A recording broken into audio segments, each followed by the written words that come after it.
Hi అండి. 100 days ఛాలెంజ్లో భాగంగా ఈరోజు అయితే డే 32 ఏదైతే ఉందో నేను క్యారీ ఫార్వర్డ్ చేశాను కదా టైటాన్ స్టాక్, అది 32, ఇది డే 33. సో డే 33లో కూడా నేను ఒక క్యారీ ఫార్వర్డ్ ఒకటి చేశాను అండ్ మిగతా రెండు కూడా ట్రేడ్స్ ఈరోజు అయితే తీసుకున్నాను. అవేంటి అనేది ఇప్పుడు చూద్దాం. ఫస్ట్ నిఫ్టీ 50 చార్ట్ని అబ్జర్వేషన్ చేద్దాం. ఈరోజు ఎగ్జాక్ట్గా మనకి 400 points to above gap up అయితే అయ్యింది. అండ్ ఇక్కడ చూస్తే 24,723 అనేది ఒక హర్డిల్ ఉంది. దీన్ని క్రాస్ అయ్యే వరకు వెయిట్ చేసి ఎంట్రీ ప్లాన్ అయితే తీసుకోండి. ఇవన్నీ కూడా ఎడ్యుకేషన్ పర్పస్ మాత్రమే, రికమెండేషన్ అయితే కాదు. మీ ఓన్ అనాలిసిస్ అయితే మీరు చేసుకోండి. సో నేను ఈరోజు ఎంట్రీ తీసుకున్న స్టాక్ ఫస్ట్ వచ్చేసి బీఎస్సీ స్టాక్. బీఎస్సీ స్టాక్లో నేను ఎగ్జాక్ట్గా 5 minutes టైం ఫ్రేమ్లో నేను ఓపెన్ చేసి చూపిస్తాను. సెకండ్ క్యాండిల్లో ఎంట్రీ అనేది తీసుకున్నాను అండ్ థర్డ్ క్యాండిల్లో ఎగ్జిట్ అయితే అయిపోయాను. బికాజ్ మన టార్గెట్కి దగ్గరలో ఉంది. 7071 అనేది మనకి ఒక రెసిస్టెన్స్ లెవెల్, దానికన్నా ముందే రిజెక్షన్ అనేది వస్తుంది కాబట్టి సో నేను సెకండ్ క్యాండిల్లోనే ఎగ్జిట్ అయిపోయాను. యాక్చువల్గా ప్రాఫిట్ అనేది 800 ఉండేది, 200 అయింది. బట్ నో ప్రాబ్లం, 200 రూపీస్ ప్రాఫిట్ని నేను బుక్ చేసుకున్నాను. తర్వాత అపోలో హాస్పిటల్లో నేను ఎంట్రీ అనేది తీసుకున్నాను. ఎగ్జాక్ట్ నేను 15 minutes టైం ఫ్రేమ్లో చూపిస్తాను. థర్డ్ క్యాండిల్లో ఎంట్రీ అనేది, సెకండ్ క్యాండిల్లో ఎంట్రీ అనేది తీసుకున్నాను. ఎప్పుడైతే 6850 లెవెల్ క్రాస్ అయ్యింది అక్కడ ఎంట్రీ అనేది తీసుకున్నాను. అండ్ అక్కడి నుంచి కూడా 10-15 క్యాండిల్లో నా టార్గెట్ అనేది హిట్ అయిపోయింది.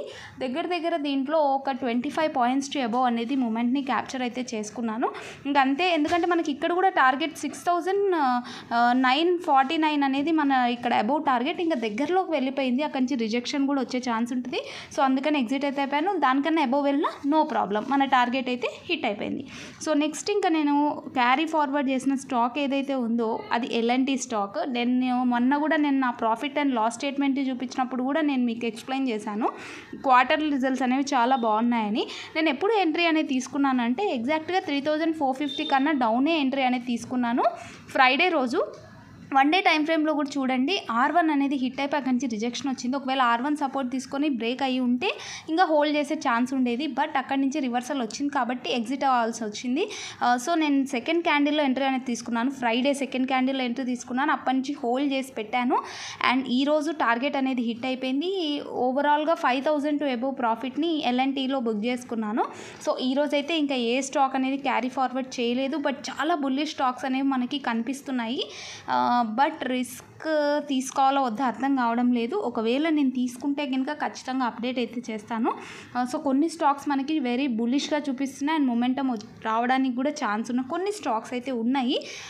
బట్ చూస్తాను, రిస్క్ తీసుకోదలుచుకోలేదు. బికాస్ 2 days అంటే మళ్ళీ మనకి సడన్గా ఫాల్ వచ్చిందంటే హోల్గా లాస్ బుక్ చేసుకోవాల్సిన పరిస్థితి అయితే వస్తుంది.